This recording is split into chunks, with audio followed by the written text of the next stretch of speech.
اللہ تعالیٰ کی ذات اقدس نے نبی علیہ الصلوۃ والسلام کے صدقے سے، نبی علیہ الصلوۃ والسلام کی برکت سے جو ہمارے اوپر انعامات کی بارش کی ہے، ان انعامات میں سے ایک انعام شب قدر ہے۔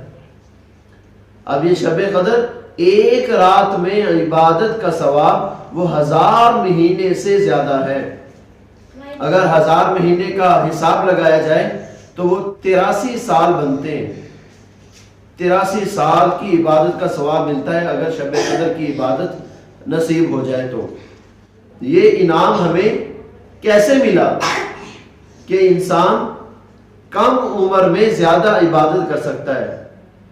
بعض روایات کے مطابق تو یہ پتہ چلتا ہے کہ نبی علیہ الصلوۃ والسلام نے بنی اسرائیل کے ایک شخص کا ذکر فرمایا جو کہ 1000 سال تک ہتھیار بند ہو کر جہاد فی سبیل اللہ میں مشغول رہا۔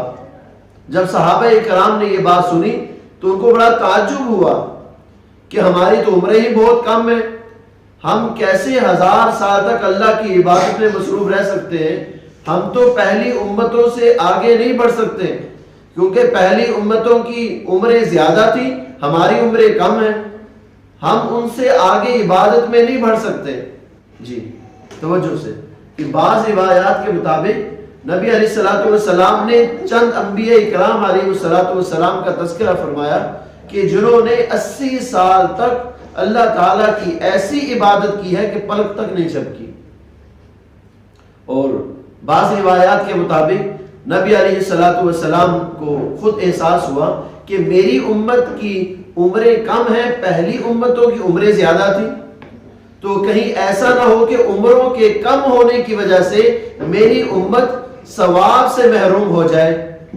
تو اللہ تعالیٰ کی ذات اقدس نے شب قدر کا تحفہ عطا فرمایا۔ یہ ایسا تحفہ ہے کہ اگر کسی کو 10 سال شب قدر کی عبادت نصیب ہو جائے، 10 سال شب قدر کی عبادت نصیب ہو جائے، گویا کہ اس کو 833 سال عبادت کا ثواب مل گیا۔ اور اگر کسی کو 20 سال شب قدر کی عبادت نصیب ہو جائے تو گویا کہ اس کو 1666 سال کی عبادت کا ثواب مل گیا۔ آگے آپ حساب لگا لیں کہ اللہ تعالیٰ نے ایسا بہترین تحفہ عطا فرمایا ہے۔ یہ تحفہ ان لوگوں کے لیے ہے جو عبادت کے شوقین ہیں، جو عبادت میں آگے بڑھنا چاہتے ہیں۔ تو اس شب قدر کے ذریعے سے ہم اللہ کے سامنے یہ عذر پیش نہیں کر سکیں گے کہ یا باری تعالیٰ ہماری عمریں کم تھی، پہلی امتوں کی عمریں زیادہ تھی، وہ عمروں کی زیادہ ہونے کی وجہ سے عبادت میں ہم سے آگے بڑھ گئے۔ ایسا ہم یہ عذر اللہ کے سامنے پیش نہیں کر سکتے، کیونکہ اللہ تعالیٰ نے ہمیں شب قدر نصیب فرما دی کہ ہم عمروں کے کم ہوتے ہوئے ثواب میں ان سے زیادہ آگے بڑھنا چاہیں تو ہم بڑھ سکتے ہیں۔ شب قدر ایسی مبارک رات ہے کہ اللہ تعالیٰ نے اس رات کا انتخاب فرمایا اپنے مقدس کلام کے نزول کے لیے۔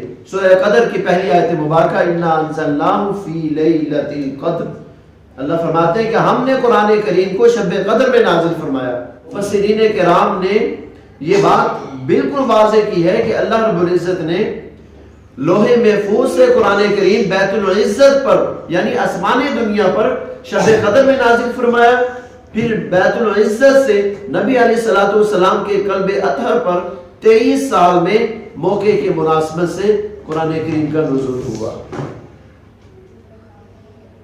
تو ہمیں بھی چاہیے کہ ہم شب قدر کی عبادت کے لیے توجہ